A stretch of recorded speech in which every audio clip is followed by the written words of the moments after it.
एक बार की बात है। एक गांव में रमेश और मोहन नाम के दो भाई रहते थे।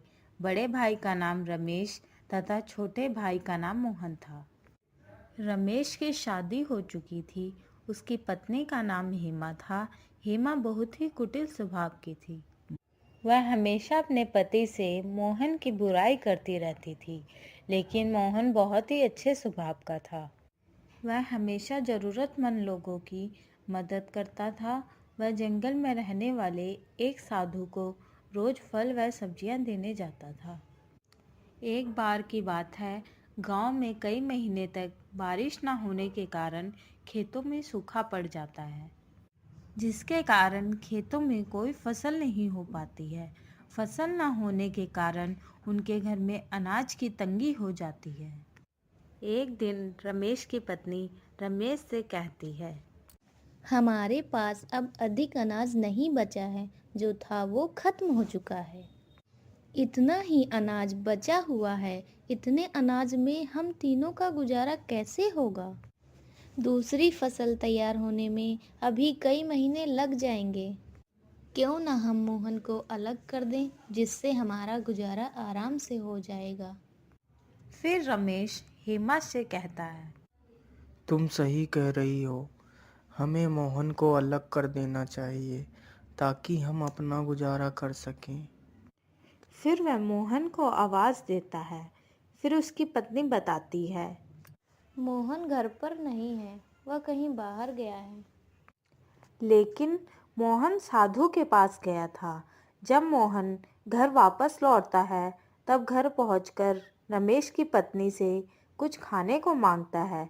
तब उसकी पत्नी कहती है, आज कुछ खाने को नहीं है। जो अनाज था वो खत्म हो चुका है। अब मैं खाना कहाँ से लाऊं?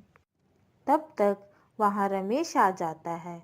फिर रमेश मोहन से कहता है, अब अनाज नहीं बचा है और ना ही इस बार फसल हुई है, इसलिए तुम्हें खुद अपने खाने का इंतजाम करना होगा।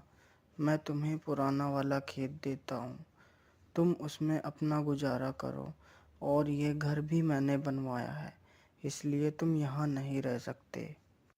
रमेश की ये सारी बातें सुनकर मोहन बहुत दुखी हो जाता है और वहां से चला जाता है।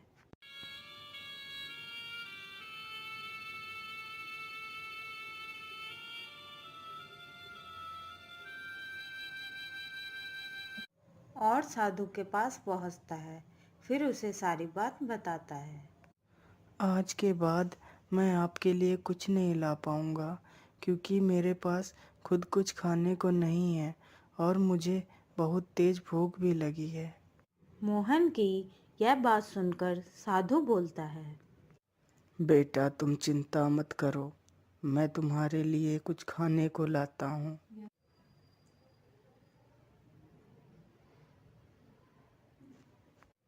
फिर साधु उसे कुछ खाने को देता है और मोहन खाना खा लेता है।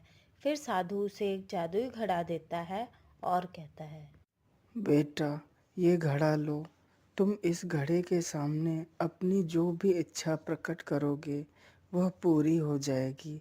लेकिन याद रखना, अगर इस घड़े के सामने अन्य व्यक्ति ने अपनी इच्छा प्रकट की तो उसकी मृत्यु हो जाएगी।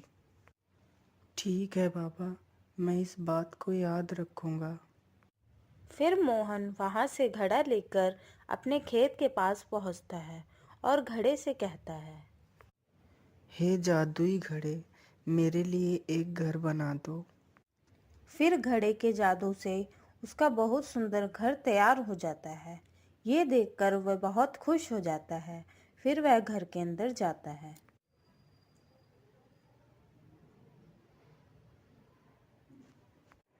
फिर रात को मोहन घड़े से कहता है, हे जादुई घड़े, मुझे बहुत तेज भूख लगी है, मुझे कुछ खाने को दे दो। जैसे ही मोहन खाना मांगता है, उसके लिए तुरंत एक खाने से भरी हुई थाली प्रकट हो जाती है। फिर वह खाना खा लेता है और सो जाता है। फिर एक दिन रमेश अपनी पत्नी से कहता है, पता नहीं मोहन इतने दिनों से कहाँ है, दिखाई ही नहीं देता। फिर उसकी पत्नी कहती है, हमें क्या मतलब है, कहीं भी रहे।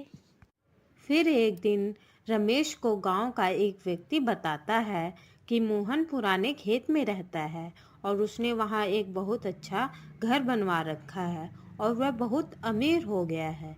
यह सुनकर रमेश चौंक जाता है और वहां से चला जाता है। घर पहुंचकर अपनी पत्नी को सारी बात बताता है।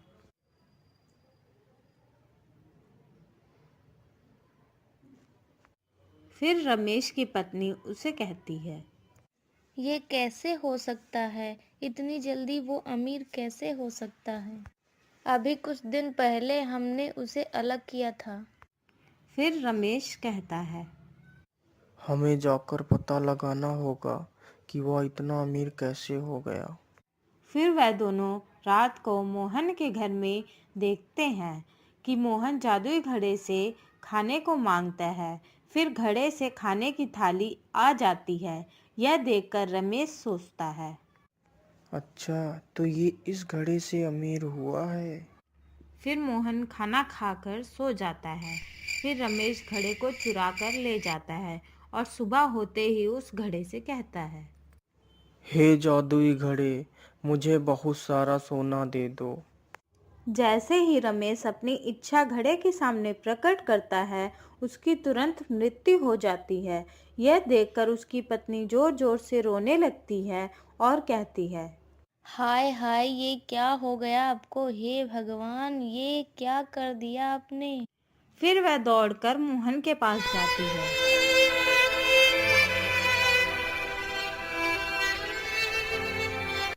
मोहन, ओ मोहन, सुनो। फिर मोहन देखता है कि रमेश की पत्नी उसे आवाज दे रही है। तब मोहन उसे पूछता है, क्या हुआ भाभी? मोहन, तुम्हारे भाई को पता नहीं क्या हो गया है। वह यहाँ से तुम्हारा जादुई घड़ा चुरा कर ले गए थे और जैसे ही उन्होंने जादुई घड़े से अपनी इच्छा प्रकट की, तभी अचानक से वह बेहोश हो गए और जमीन पर गिर गए। यह सुनते ही रमेश दौड़कर साधु के पास जाता है और साधु से सारी बात बताता है। फिर साधु उसे बताता है, जल्दी जाओ बेटा और उस घड़े को अपने हाथों से तोड़ दो।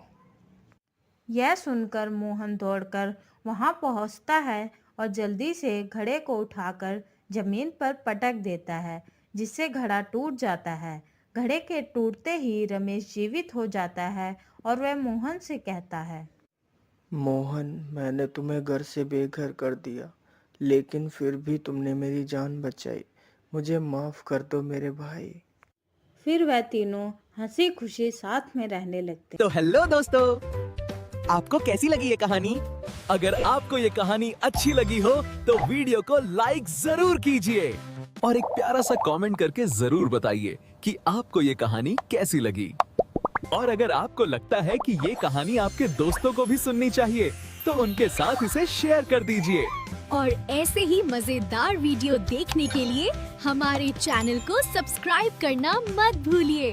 और मैं दिल से यही चाहता हूँ कि आप लोग हमेशा खुश रहें, स्वस्थ रहें और अपनी जिंदगी में आगे बढ़ते रहें। वीडियो देखने के लिए धन्यवाद। मिलते हैं अगले वीडियो में। Bye bye.